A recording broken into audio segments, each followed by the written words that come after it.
Video number 2, this is showing the repairability attempt where we would put a new shingle in.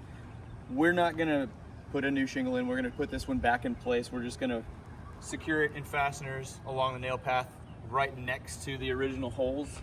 That way we can try and put it back in place. The purpose of this repairability attempt is not to say that we can put a shingle back in place, it's that we will not cause additional harm to the shingles that have to be manipulated for us to install this shingle. So this shingle, most likely, is gonna be fine on the install. It's probably those overlapping 4 where we would come across issues. So, slide it back in place.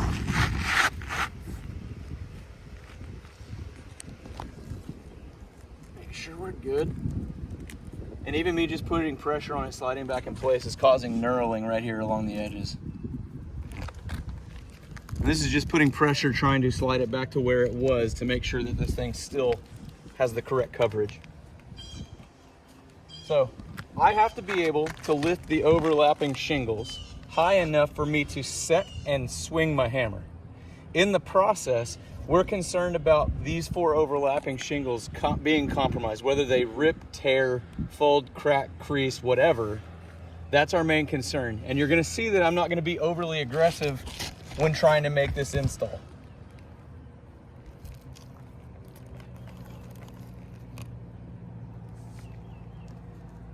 So you can see, if we're looking at the roof as an angle, if this is our 0 angle, 45 degrees would be, here's 90, 45 degrees would be roughly here. That's not gonna give me enough to swing my hammer. If I match that with this shingle right here, I'm not gonna be able to swing my hammer and hit that nail. We have to go beyond 45 degrees, probably closer to 90, maybe even more. But in the process, if we do any damage, then in my opinion, it's a failure.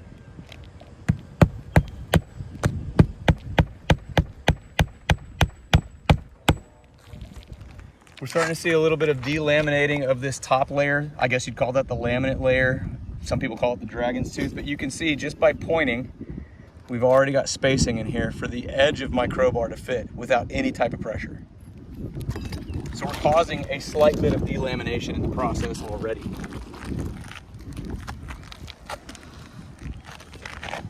And as he's lifting that up, you're getting more of that right here already. Yep.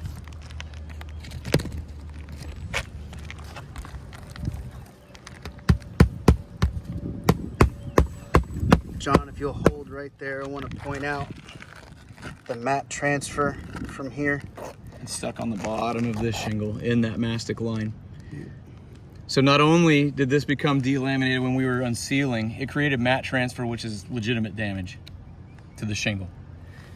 It's reasonable to assume that this would no longer rebond if left alone, because everything on this mastic line belongs to the shingle below. So there is nothing cement based right here that would re-secure this shingle to this one without applying additional cement from an outside source. And then me holding that shingle high enough, granule loss and a line of crease.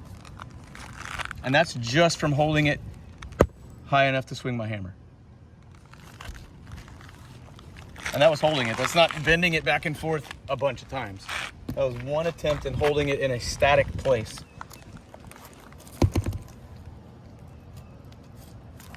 Sorry, wrong shingle.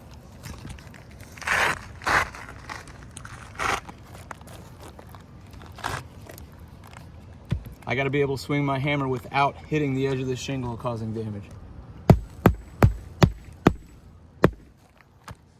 We have significant granule loss already occurring, plus the additional of moving it back and forth.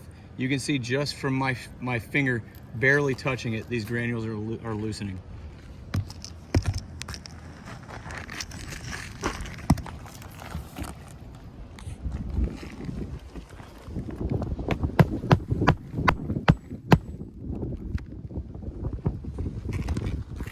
In this repetitive process, more and more granules are becoming dislodged. For this shingle, since there were 5 fasteners in it, this overlapping shingle has to be manipulated a minimum of 5 times to re-secure the test shingle. In that process, we're dislodging granules every time. That shingle's back in place. We would now have to re-secure the overlapping shingles as well. Following that same pattern, it's going to create the same results.